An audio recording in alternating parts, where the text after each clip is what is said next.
오늘 본문은 불의한 청지기의 비유로 알려진 말씀입니다.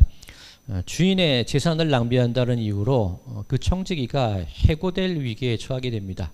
해고되기 직전에 주인이 빨리 모든 것을 정리하라고 얘기하죠. 너 하던 일 마무리 짓고 너 이제 해고될 거야. 그렇게 얘기를 합니다. 그러자 그 청지기가 자기가 아직 일을 하고 있을 그 동안에는 사람들을 막 불러요. 그리고 주인들에게 빚진 사람들에게 자기 마음대로, 청지기 마음대로 그 빚을 막 깎아주게 됩니다. 그런데 그 주인은 그 청지기의 행동을 보며 야, 참 지혜롭다, 그렇게 말하는 내용입니다. 주인의 입장에서는 자기가 받아야 될 돈을 못 받게 되는데, 적게 받아야 되는데 그런 행동을 하는 청지기를 옳다고 지혜롭다고 얘기를 하는 겁니다. 좀 이해하기 쉽지 않은 그런 비유이기도 합니다.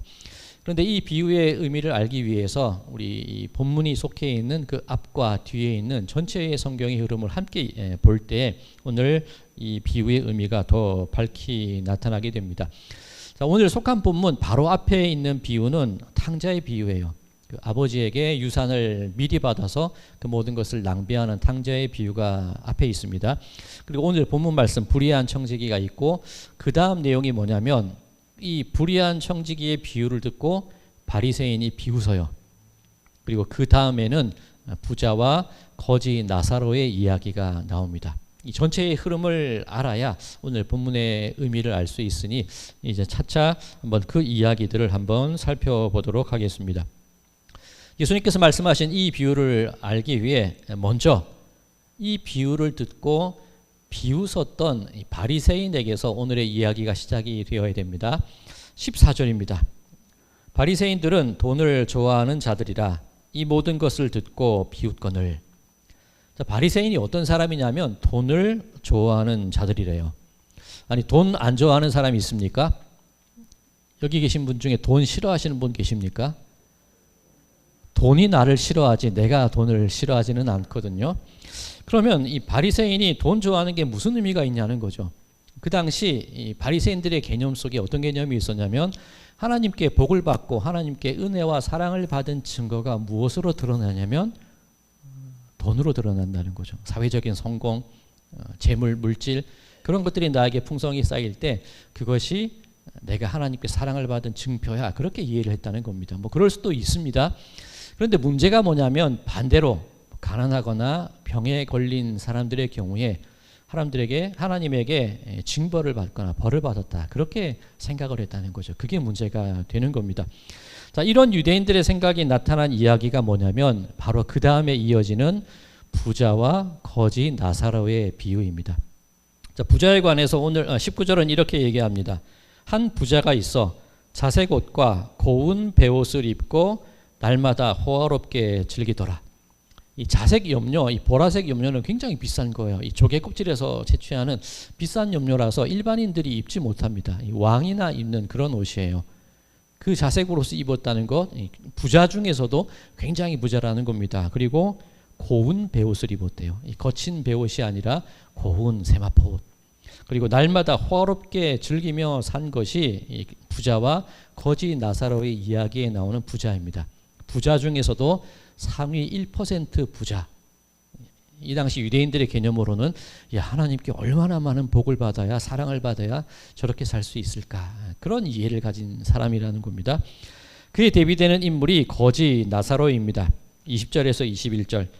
그런데 나사로라 이름하는 한 거지가 헌데투성이로 그의 대문 앞에 버려진 채 그 부자의 상에서 떨어지는 것으로 배불리려 하며 심지어 개들이 와서 그 헌데를 핥더라. 이 거지 나사로가 부자 집 문 앞에 버려졌대요. 그냥 있는 것도 아니고 구걸하기 위한 것도 아니고 버려졌다는 겁니다. 그러면 내 집 문 앞에 거지가 버려져 있고 그 거지가 막 헐어 있어요. 피부가 뭐 상해 있고 피부병에 걸려 있고 상처투성이라면 그것 그냥 지켜보면 안 되겠지요. 그런데 왜 그냥 내버려 두자는 겁니다. 유대인들의 개념, 부자는 하나님의 은혜와 사랑을 받은 존재, 이 거지, 이 죄인들, 병자들, 하나님께 저주를 받은 존재. 그러니 내 집 문 앞에 그런 비참한 사람이 쓰러져 있어도 그냥 내버려 두는 겁니다. 이게 이 유대인들이 살아가는 현실이라는 겁니다. 자, 이 부자와 거지 나사로가 죽었어요. 그런데 죽고 보니까 우리가 생각했던 유대인들의 생각과는 정반대의 결과가 나타났다는 겁니다. 이 거짓 나사로는 아브라함의 품에 안겨 있고 부자는 이 음부, 이 하데스라고 하는데 죽음의 세계, 죽음의 권세에 잡혀 있더라는 겁니다. 자, 우리는 이 이야기를 천국과 지옥의 이야기로 이해를 하는데 뭐 맞습니다만 오늘 본문의 흐름 속에서 이 이야기를 알아야죠. 하나님께 복받은 사람, 이 재물이 많은 사람, 그 사람이 구원받을 줄 알았는데 그 사람은 오히려 음부에 있고 하나님께 저주받은 줄 아는 사람은 오히려 아브라함의 품에서 평안을 누리고 있다는 겁니다. 자, 그 부자가 너무 자기의 예상과는 달랐겠죠. 그래서 아브라함에게 부탁을 합니다. 제발 저 나사로 거지를 내 형제들에게 좀 보내서 이 사실을 좀 얘기해 주십시오. 나한테 형제가 5명이 있는데 우리 아버지 집에 좀 저 나사로를 다시 살려서 보내서 내 형제들이 이곳에 오지 않도록 해 주십시오. 그 말은 뭡니까? 우리가 그동안 가지고 있었던 그 개념이 잘못됐다는 거, 그거 좀 얘기해 주라는 거겠죠. 그런데 이 아브라함이 아니라는 거예요. 그들에게는 모세와 선지자들이 있다는 겁니다. 달리 말하면 그들에게는 율법과 성경이 있다는 거죠. 성경을 읽고 율법을 읽고 깨달으면 된대요. 근데 부자가 계속 간청을 합니다. 30절 31절 이르되 그러지 아니하니이다.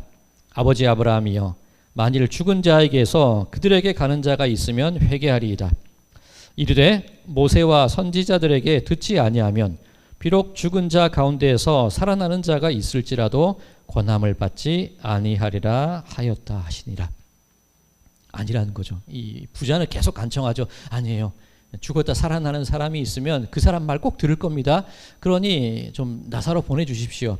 근데 아브라함의 생각은 다르다는 거예요. 아니라는 거예요. 아무리 부활한 사람이 얘기한다 한들 그 사람이 듣겠느냐는 거예요. 그냥 율법과 성경으로도 충분한데 그 율법과 성경으로도 깨닫지 못하는 사람들은 부활한 사람 얘기도 안 들을 거야. 이 아브라함의 얘기입니다. 이 얘기 누구 얘기일까요? 예수님께서 부활하셨다 한들 그 사람들 얘기 들었습니까? 안 듣죠. 이 바리새인, 서기관, 대제사장들, 종교 지도자들, 유대인들. 부활한 예수님 말씀도 안 듣는데 하나님의 율법, 하나님의 성경 저들이 깨달을 리가 있겠냐는 겁니다. 자, 이 부자와 거짓 나사로 이야기, 천국과 지옥의 이야기가 아니라 도무지 들으려고 하지 않는 그 고집스러운 사람들의 이야기라는 거 아실 수 있겠지요. 자, 이 이야기, 우리 기본적인 개념 속에 이 이야기를 넣어두고 이제 오늘 이 본문 말씀으로 들어가 보도록 하겠습니다. 돈을 좋아하는 바리새인이 불의한 청직에 관한 이야기를 듣고 비웃은 내용이 있다고 말씀을 드렸죠. 자, 오늘 본문 말씀, 한 부자가 있습니다. 그런데 이 부자, 유대인들이 생각하는 그런 부자는 아닌 것 같아요. 왜냐하면 이 부자가 자기에게 손해를 끼친 청지기를 해고하려고 하잖아요. 그런데 그 청지기가 막 빚을 막 탕감해줘요. 그럼 이 부자 입장에서는 내가 받을 돈을 못 받게 되니까 좀 안 좋은 상황이잖아요. 그런데 이 부자가 청지기도록 지혜롭대요. 이게 당시 유대인들의 통념에는 안 맞는 겁니다. 어쨌든 받아내야 되고 누려야 되고 내가 가져야 되는데 이 부자는, 예수님의 비유에 나오는 부자는 손해가 봐도 괜찮다는 거예요. 허허, 저 청지기 지혜롭다, 그렇게 말한다는 거예요. 그러니 이 바리새인의 통념에서는 이 부자를 비웃을 수밖에 없는 거죠. 아이, 저 바보, 자기에게 손해나는 일인데 자기 재물이 줄어드는데 왜 저렇게 있지? 이 바리새인의 생각, 그리고 오늘 본문에 나온 부자, 그 대비점이 있는 겁니다. 자, 이제 청지기의 모습으로 한번 들어가 볼까요? 주인의 소유를 낭비합니다. 주인이 그 사실을 압니다. 또 해고하겠어? 그 전에 모든 걸 정리해? 이 청지기가 가만히 생각하니까 평생 힘든 일은 안 해봤잖아요. 이 계산이나 하고 살았으니까 나 이제 어떡하지? 잘리면 어떡하지? 막노동을 하자니 힘이 없고 좀 구걸해서 먹자니 부끄러운데 어떻게 살아야 될까? 궁리하다가 자기에게 아직 권한이 있을 때 부자에게 빚진 사람들을 부릅니다. 빨리 부르는 거죠. 당신 얼마 빚졌어? 네, 기름 100입니다. 빨리 50으로 이 증서를 고치십시오. 당신 얼마 빚졌습니까? 밀 100입니다. 빨리 증서를 80으로 고치십시오. 자기 마음대로 그 빚을 탕감해 주는 거잖아요. 자, 이 우리 생각으로 자기 살자고 주인에게 손해를 끼치는 그 사람인 모습이죠. 그렇지 않습니까? 그 자기 권력 남용, 그리고 사문서 위조, 그리고 횡령, 이게 이 청지기에 붙일 수 있는 죄목이 될 겁니다. 그런데 왜 이러냐는 거죠. 왜 자기 마음대로 깎아줄 수 있습니까? 내가 지금 잘려야 되는데 내가 받아야 될 돈이면 깎아줄 수 있나요? 내가 받아야 될 돈이면 어떻게든 받아내야죠. 근데 주인 돈이니까 깎아줘도 괜찮은 겁니다. 뭐 내 손해가 아니니까 막 깎아주는 거예요. 내 돈 아니니까 깎아주는 겁니다. 자, 올해 여름이 막 시작될 즈음이었는데 주일이었습니다. 제가 이제 사무실에서 예배 시간이 되어서 사무실을 나와서 이 예배당으로 들어오는데 우리 주방 애찬실에 에어컨이 막 혼자서 돌아가는 거예요. 제가 그냥 에어컨을 껐습니다. 제가 그런 사람이거든요. 집에서도 막 불 끄고 막 문 닫고 막 잠그고 그런 사람이라서 에어컨 혼자 돌아가는 거 보고 이 전기요금 아깝잖아요. 껐어요. 그 예배를 드리고 우리 식사 시간이 되었는데 어떤 일이 벌어졌을까요? 주방이 더워요. 급하게 에어컨을 제일 세게 돌려도 에어컨은 에어컨대로 돌아가고 우리 애찬실은 애찬실대로 덥고 그런 환경이 되어버린 겁니다. 제가 그 다음 주부터 빈 공간에 에어컨이 돌아도 안 꺼요. 그리고 누가 혹시 어느 분이 비어있네 끄실라 그러면 제가 오히려 말립니다. 끄지 마세요라고 말립니다. 자, 요즘은 인버터 에어컨이라서 켜놓는 게 더 좋다 이기라 그러죠. 오히려 껐다 켜는 것보다 그냥 켜놓는 게 온도 유지한다 그러죠. 근데 우리 주방은 우리 애찬실은 아니에요. 단열이 안 되어 있기 때문에 켜놓으면 마냥 돌아가는 게 우리 구조입니다. 자, 그런데 만약 전기요금이 아깝다면 끄는 게 맞겠죠. 근데 만약 전기요금이 아니라 그 안에서 그 시설을 이용해야 될 분이 중요하다면 켜놓는 게 맞겠죠. 뭐 어디에 중점을 두냐는 겁니다. 돈 내야 되는 사람의 입장에서는 끄는 게 맞고 그 시설을 누려야 되는 사람의 입장에서는 켜두는 게 맞는다는 거죠. 보는 사람의 시선과 관점에 따라서 낭비가 될 수도 있고 좋은 활용이 될 수도 있는 겁니다. 자, 언제 이 월드컵인가 올림픽인가가 끝이 나고 우리나라 학교에 어떤 붐이 일었냐면 아이들 운동장을 천연 잔디로 바꿔주는 붐이 일었어요. 애들 좋은 환경 속에서 공차라고 그 흙바닥을 다 잔디로 바꾸는 사업이 우리나라에 벌어졌습니다. 그 위에 어떤 일이 있었나요? 운동장 출입 금지. 아이들이 공차지 못하게 하는 거예요. 왜 그렇죠? 잔디 망가지니까. 그 잔디 유지하는 비용이 많이 드니까 잔디 망가지니까 애들 못 들어오게 하는 거예요. 그럴 건 왜 깔았냐는 거예요.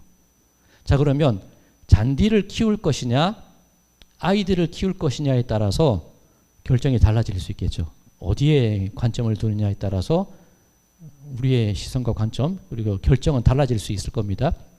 제가 급하게 한 분 생각이 나는 분이 계신데 제가 예전에 어떤 교회에서 전도사로 교회를 섬길 때입니다. 그 교회 보통 지하실에 아이들의 교육관이 있잖아요. 그리고 의자가 없이 그냥 그 장판 바닥이에요. 아이들이 놀기 좋습니다. 방석 깔아놓고 예배드리고 방석을 치우는 그런 환경인데 아이들 놀기 너무 좋아요. 막 방석도 던지고 막 문에도 매달리고 막 그 신발장에도 올라가고 이렇게 놀죠. 주일이었는데 예배 다 마치고 밥 잘 먹고 아이들이 놀다가 그 예배당 문 보통 지하 문이면 나무 문 그 비싼 거 달려 있지 않습니까? 이 굵은 거, 이 방음문 그게 아이들이 매달려 놀다가 뚝 떨어진 거예요. 근데 관리부장님이 그때 교회에 계셨거든요. 관리부장님이 보셔야 되지 않습니까? 그 제가 전도사 입장으로는 굉장히 조마조마해요. 보통은 애들을 어떻게 관리했길래 막 이러냐며 선생님과 제가 굉장히 좀 이렇게 불안해하고 있는데 그 관리부장님이 오셔서 뭐라고 하시냐면 애들이 놀다 보면 문도 떨어뜨리는 거지 그 얘기를 하시는 거예요. 그리고 떨어진 문을 한쪽에 그냥 치워놓고 가세요. 그 다음 주에 교회에 가보니까 문이 고쳐져 있는 겁니다. 제가 그때부터 그분이 달리 보여요. 김덕규 장로님이라고 지금 돌아가셨는데 그 이후로부터 제가 만약에 아이들을 대할 때 어떤 마음으로 대할까? 물론 뭐 조심해라, 뭐 아껴 써라 그런 말은 하겠지만 적어도 돈 내야 될 분 마음이 그런 걸 알게 되었다면 매달리지 마라, 올라가지 마라, 방석 던지지 마라 그 얘기 할까요? 다치지 마라 그 얘기를 할까요? 교회의 물건이 아니라 다치지 마라 그 얘기를 하게 되는 거죠. 그 돈 내야 되는 그 사람의 마음을 알게 될 때 저의 관심은 무언가를 유지하고 지키고 좀 보존하는 데 내 관심이 쏠리는 것이 아니라 그 안에서 살아갈 아이들의 그 성장과 그 마음에 더욱더 관심을 가지게 되겠죠. 자, 오늘 본문의 비유에 나오는 청지기는 바로 우리들이에요. 내가 내 건강과 물질과 재능 내가 가지고 내가 태어났다고 생각을 하는데 그거 내 거 아니라는 거죠. 그거 우리 주인 거라는 겁니다. 내 거라고 생각하면 남 주기 아까워요. 내 거라고 생각하면 못 깎아져요. 내 거라고 생각하면 어떻게든 끌어모아야 돼요. 그런데 주인이 괜찮다는 주인이 계시면 끌어모으기보다는 기쁘게 사용할 수 있지 않을까요? 오늘 본문에서 만약에 청지기가 그 받아서 내 거 된다면 절대 안 깎아주겠죠. 그런데 주인 거니까 자기 마음대로 깎아줄 수가 있는 겁니다. 자, 시편 59편 지난 금요 기도회 본문이기도 했는데 그 시편 59편의 주요 내용이 뭐였냐면 아무리 부자라 한들 죽고 나면 그거 싸가지고 가겠냐는 거예요. 아무리 부자라 한들 가진 물질 그것보다는 나를 영접해 주실 하나님을 바라보며 살아야 되지 않을까? 그게 시편 59편의 내용이었습니다. 자, 우리 청지기입니다. 이 청지기가 곧 그 해고된다 그러는데 여기 계신 분들 다 해고될 분들이에요. 그게 뭐냐면 이 땅에서 우리에게 맡겨진 일들이 끝이 나는 날 우리가 죽는 날이 온다는 겁니다. 그러면 우리는 해고되기 전에 우리들의 모습이 어떠냐면 어떻게든 마지막까지 살아보려고 움켜쥐고 어떻게든 마지막까지 지켜보려고 잡는 것이 우리들의 모습인데 내게 아니라 하나님 거라는 걸 안다면 우리가 해고되는 그 순간이 되었을 때 움켜쥐기보다는 어떻게 해야 된다는 겁니까? 놔야 된다는 거죠. 풀어야 된다는 거죠. 자, 오늘 본문에서 이 청지기가 자기 마음대로 빈 문서를 고치는데 우리가 이 본문이 왜 불편하냐면 돈에 초점이 있기 때문에 불편합니다. 야, 저거 왜 지 마음대로 깎아줘? 돈에 초점이 있을 때는 이 비유가 상당히 불편해요. 주인의 돈을 손해보게 만드는 나쁜 짓으로 생각이 듭니다. 그런데 그 돈 빌린 사람 입장에서 한번 생각을 해보자고요. 얼마나 힘들면 밀을 빌리고 기름을 빌리겠냐는 거예요. 우리의 관심이 돈에 있을 때는 이 청지기 나쁜 사람이겠지만 그 물건들을 빌려간 사람에게 우리의 관심이 쏠리게 될 때 그 청지기는 달리 보이기 시작을 하는 겁니다. 자, 오늘 본문을 이해하기 위해서 한 가지 더 살펴봐야 될 일이 있는데 기름 100에서 50을 깎아주고 밀 100에서 80을 깎아주는 이 행동이 어떤 의미를 가지고 있냐 이것을 한번 살펴봐야 됩니다. 자, 하나님께서 율법에 이 고리 대금에 관한 내용도 다 적어두셨어요. 이 레위기 25장 말씀인데 주보에도 실어드렸습니다. 자, 만약에 유대인들이 누군가에게 돈을 빌려줘야 될 일이 생길 때 자기 동족에게는 이자를 받으면 안 돼요. 그러면 이 당시 예수님 시대에 많은 유대인들이 고리 대금업을 하고 살았단 말이에요. 그리고 실제로 유럽에서도 유대인들이 주로 자본 갖고 돈을 남겼잖아요. 베니스의 상인이라든가 지금도 세계 경제를 주무르는 게 유대인이잖아요. 원래는 이 유대인들이 고리 대금업을 할 때 동족에게는 같은 유대인에게는 이자를 받으면 안 돼요. 그런데 그게 사업이 됩니까? 안 되잖아요. 이자를 받아야 돼요. 근데 그러면 빌려줄 때 어떻게 빌려주냐면 만약에 기름 50을 빌리러 온 사람이 있다고 하겠습니다.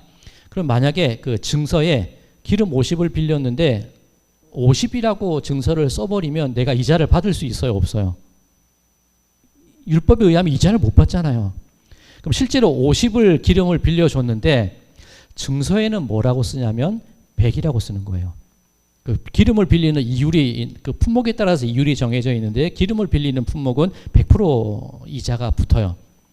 그러면 유대인의 입장에서는 50을 빌려주고 100이라고 그냥 써서 50을 빌려주는 겁니다.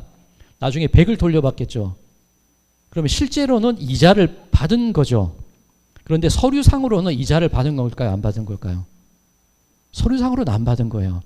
그러니까 밀 80을 빌려줍니다. 밀 같은 경우에 25%의 그 이자가 붙게 됩니다. 밀 80을 빌려주는데 80을 주고 100이라고 써요. 나중에 100을 돌려받으면 서류상으로는 율법을 지킨 거죠. 100 빌려주고 100 받았으니까 서류상으로는 율법을 지킬 건데 실제로는 이자를 받은 거란 말이에요. 자, 이게 이 당시 바리새인이나 부자들의 계산법이었다는 겁니다. 겉으로는 나 율법 지켰어, 나 하나님 복 받은 거야, 그렇게 하고 있지만 이면으로 보면 실제로는 뜯어내는 거예요. 고율의 그 고리대금업으로서 그렇게 부를 축적한다는 겁니다. 자, 앞서 아브라함이 했던 말 기억나시죠? 율법으로도 하나님의 말씀으로도 깨닫지 못하는 자들이 부활한 사람의 말을 듣겠느냐는 거예요. 자, 율법에 분명히 금지되어 있는 것임에도 불구하고 그들은 하나님의 복받은 것을 빙자해서 율법도 안 지켜요. 그런 사람들이 예수님의 말을 듣겠느냐는 겁니다. 그게 바로 바리새인이에요. 그게 바로 부자와 거지 나사로에 나오는 비유의 그 부자라는 겁니다. 자, 오늘 청지기의 비유에 나오는 이 주인, 돈의 강조를 두는 사람입니까? 아니면 사람의 강조를 두는 사람입니까? 사람이죠. 그러니 그 청지기가 하는 걸 보고 돈에 관심이 들었고 내가 쌓아야 되고 내가 모아야 된다고 생각을 했다면 깎아주면 안 돼요. 그런데 그 청지기의 행동이 사람에게 관심이 되어 있고 정말 율법을 지키는 행동이잖아요. 그 청지기가 그 돈 깎아준 거 정말 율법을 지키는 행위예요. 그렇다면 그 주인의 마음이 그 청지기를 보고 과연 지혜롭다, 그렇게 이해를 해줄 수가 있다는 겁니다. 자, 오늘 본문 8절과 9절 말씀입니다. 주인이 이 옳지 않은 청지기가 이를 지혜 있게 하였으므로 칭찬하였으니 이 세대의 아들들이 자기 시대에 있어서는 빛의 아들들보다 더 지혜로움이니라. 내가 너희에게 말하노니 불의의 재물로 친구를 사귀라. 그리하면 그 재물이 없어질 때에 그들이 너희를 영주할 처소로 영접하리라. 청지기 지금 어떤 이유가 되었건 다급한 상황이 되었을 때 돈보다는 오히려 사람을 얻는 것, 돈보다는 율법에 합당한 일을 하기 시작한다는 겁니다. 그 모습을 보면서 바리새인이 비웃죠. 왜 비웃습니까? 저런 멍청한 것, 돈을 쌓아야 되는데 내 건데 저렇게 그 기회를 날려버리네. 너무나 분명하지 않습니까? 누가 더 지혜 있어요? 그 상황에.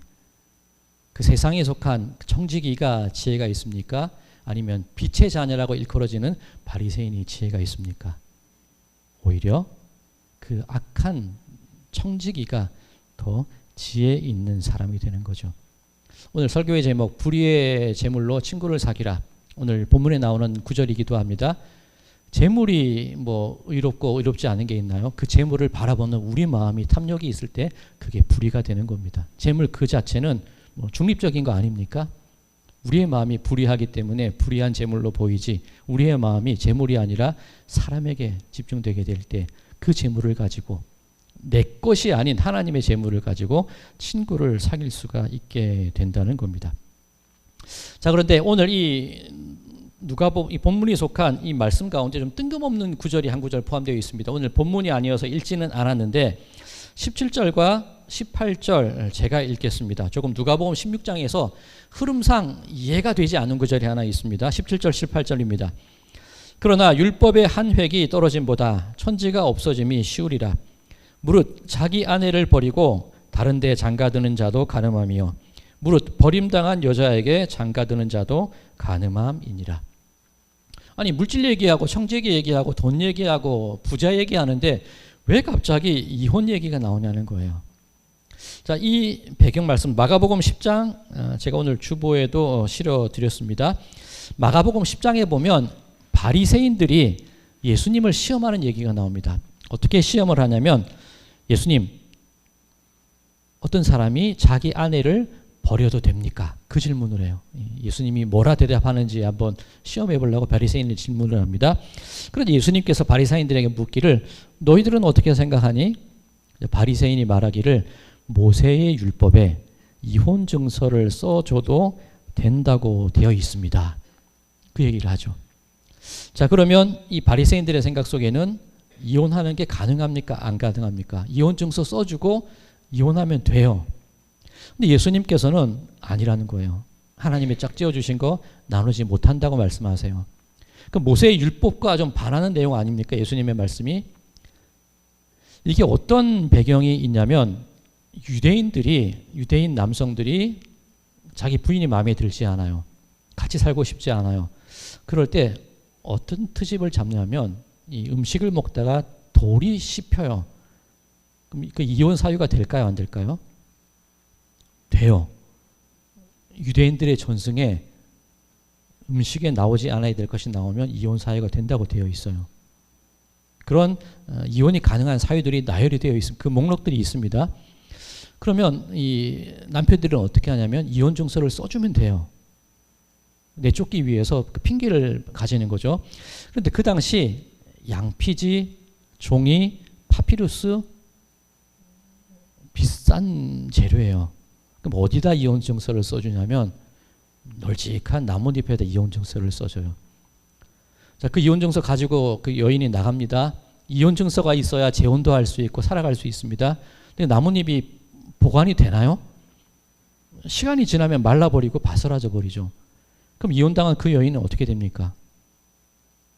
그냥 버림받은 거예요. 그럼 그 여인이 살아갈 수 있는 방법이 뭐냐면 창녀로 살아가는 길밖에 없다는 거예요. 자, 율법에 이혼 증서를 써주라는 얘기는 핑계김에 핑계를 잡아서 부인을 쫓아내란 얘기가 아니라 최소한의 그 여성들을 보호할 수 있는 법적 장치를 하나님께서 마련해 놓으신 건데 당시 유대인들은 그 율법을 악용하는 거죠. 율법이 써 있잖아. 이혼할 수 있잖아. 근데 예수님은 그 율법이 중요하다는 겁니까? 율법의 완성을 위해서 율법의 정신이 중요하다는 겁니까? 정신이 중요한 거죠. 하나님이 짝지어 주신 거 나누지 못할 거야. 이혼하지 마. 그 얘기라기보다는 핑계김에 율법을 핑계로 여인들을 쫓아내고 그 연약한 이들을 괴롭히는 그 행동하지 말라는 거죠. 자, 그러면 지금 바리새인, 부자들, 서기관, 제사장들은 여전히 율법을 핑계로 자기에게 유리하게 해석을 하고 자기 뜻대로 자기 재물을 쌓고 자기 평안한 대로 살아가고자 하는 것이 그들의 모습이었다는 거 아닙니까? 이거 아브라함의 얘기죠. 또 말씀드리죠.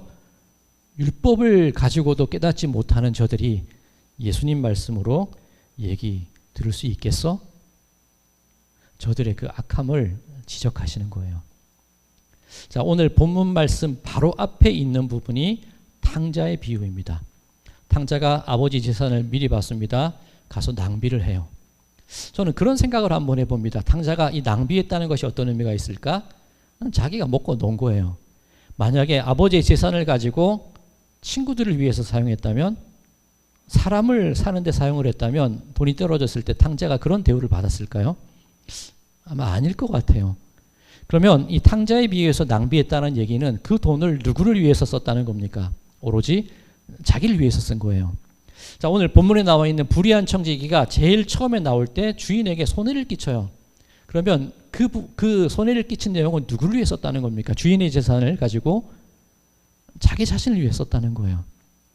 그러면 오늘 본문 말씀에 이 두 개념이 나옵니다. 탕진, 그죠? 탕자가 탕진한 개념과 탕감이라는 두 개념이 나와요.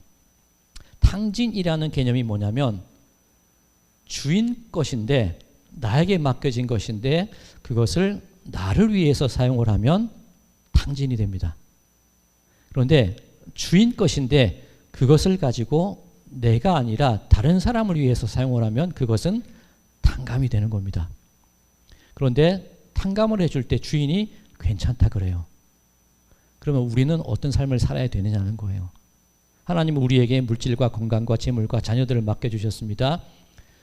우리에게 맡겨주신 그것을 가지고 나를 위해 사용을 하면 그것은 탕진이 돼요. 그런데 나에게 맡겨주신 그것을 가지고 다른 이들과 하나님의 뜻을 위해서 사용을 하게 되면 그것은 탕감이 된다는 거예요. 자, 그렇다면 불의의 제물로 친구를 사귀라.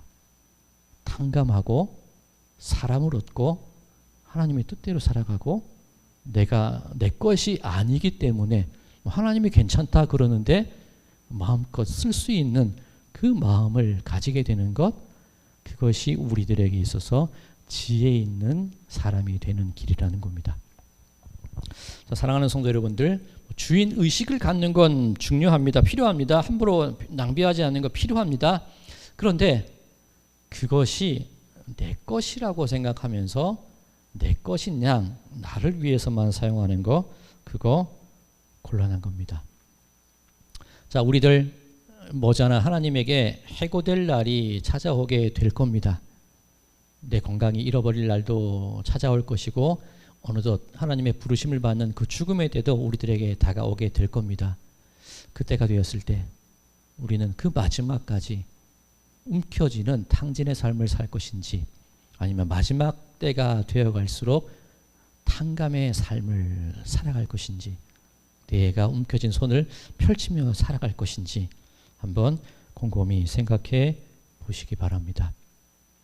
바라기는 우리들의 삶 가운데에서 하나님이 괜찮다 그러시는데 좀 탕감하시자고요. 좀 에어컨도 틀어놓고 문이 떨어져도 좀 웃고 잔디가 망가져도 이렇게 흐뭇하게 바라볼 수 있는 그 마음을 한번 가져보시자고요. 그렇게 하나님의 뜻 가운데 지혜롭다 인정받으며 살아갈 수 있는 우리 모든 분들의 삶이 되시기를, 그런 청지기의 삶을 살아가시기를 주님의 이름으로 간절히 축원드립니다.